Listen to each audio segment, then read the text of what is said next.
Hi everybody, I'm Richard. Welcome back to Small Caliber Arms Review. Today I want to talk to you about dating your firearm. Well, I enjoy taking long walks on the range, but that's enough about me. How about you? Now, when I say dating your firearm, I mean antique firearms. To find out whether or not they're even safe to shoot, this should be the first part of determining that.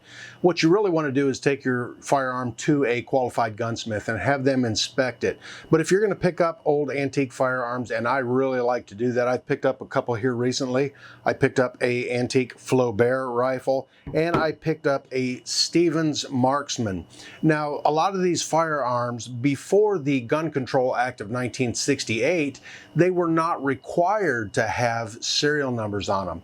Now, after 68, they got serial numbers on them, and the manufacturers are required to keep records of those serial numbers, and everything made from 1968 till modern today, anyways, is considered modern firearms and shoot modern smokeless ammo.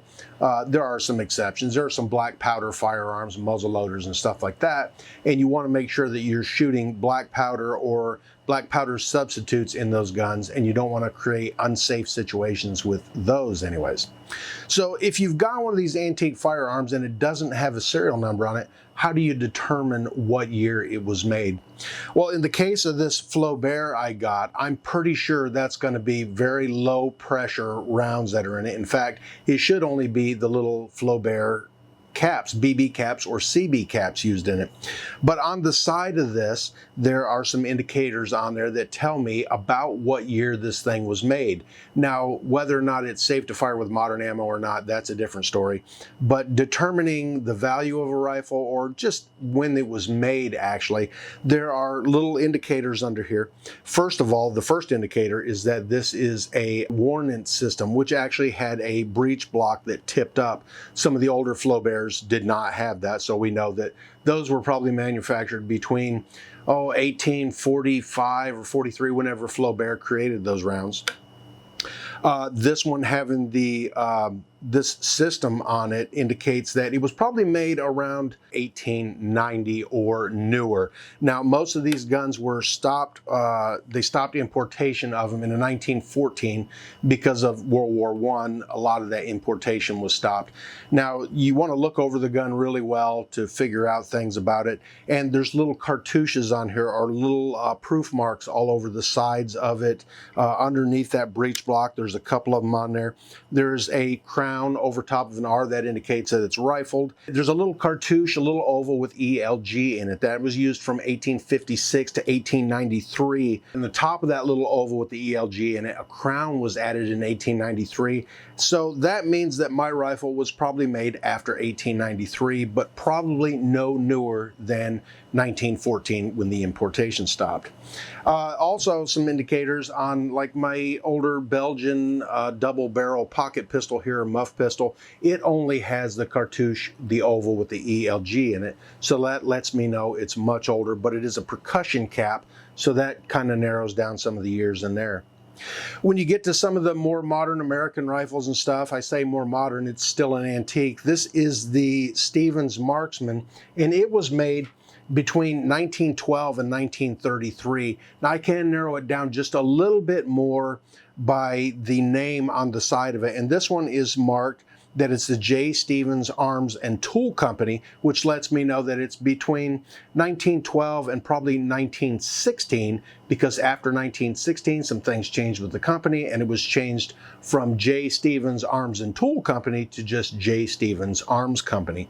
Also in 1915, I think it was, Westinghouse took over Stevens, and they bought Stevens, and they went into production of the Mosin Nagant rifle. They made 1.8 million of those things for Tsar Nicholas II of Russia for his efforts in World War I. Stevens also manufactured the Lee Enfield, the Thompson machine gun, and the Browning BAR, as well as the Lewis machine gun for the war effort.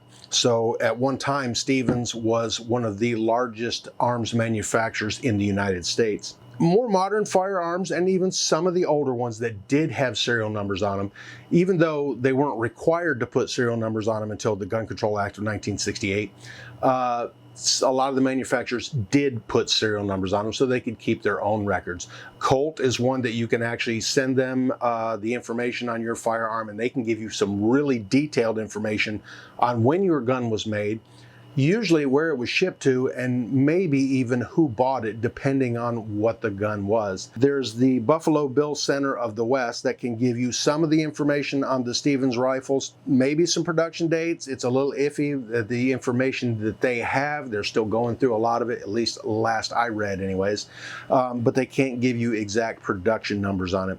And some of these numbers can help you narrow down whether or not you have a rare caliber or not. That should be marked on the firearm no matter what. This one is marked 22 long rifle on the top of it. Even the Belgian, I had to take it apart, I had to take the stock off the action to see that underneath there behind the wood, it is marked 22 Flaubert.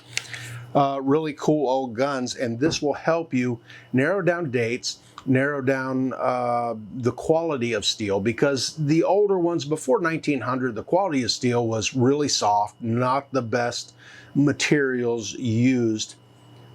It was probably the best materials of that time, but we've learned a lot about metallurgy over the years, and these things have changed, and that'll determine whether or not your rifle is even safe to use.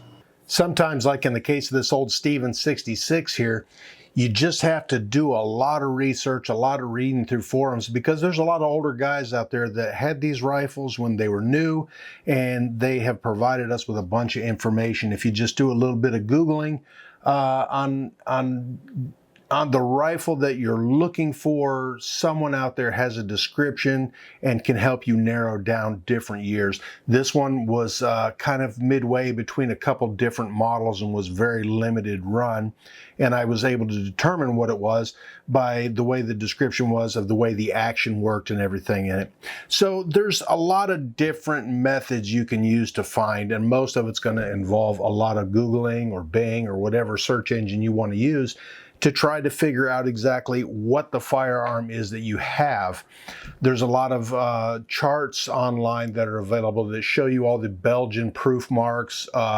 There's a bunch of different proof marks, French proof marks, British proof marks. All this kind of stuff can be used to help narrow down when your rifle or your firearm of any kind was produced.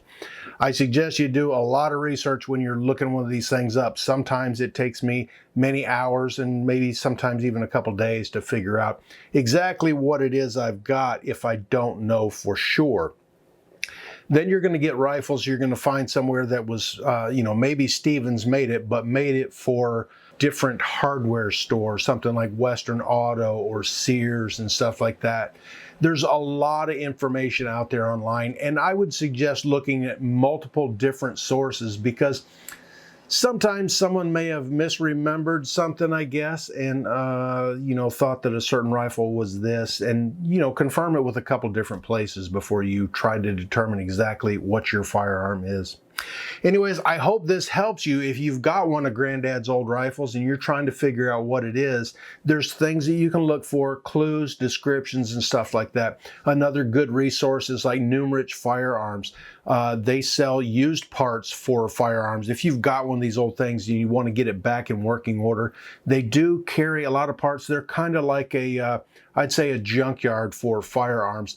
You can sell them your old firearm and they will take it apart and catalog the good pieces and put them in their stock. And if you need one, then it's available for you to purchase. Check your local laws and everything. But they also have a lot of schematics on there that can help you identify guns by certain parts. Some of these parts were shared by different firearms, so look closely at that. Anyways, thanks for watching, and if you could reach up here and hit this button to check out some of my other videos, and hit the little round one up here to subscribe if you haven't already. Thanks for watching. Look, I know you're older than me, but age is just a number. I like to try a bunch of different calibers. How about you? Sure would like to clean your bore. How about we go back to my place and I show you my bore snake?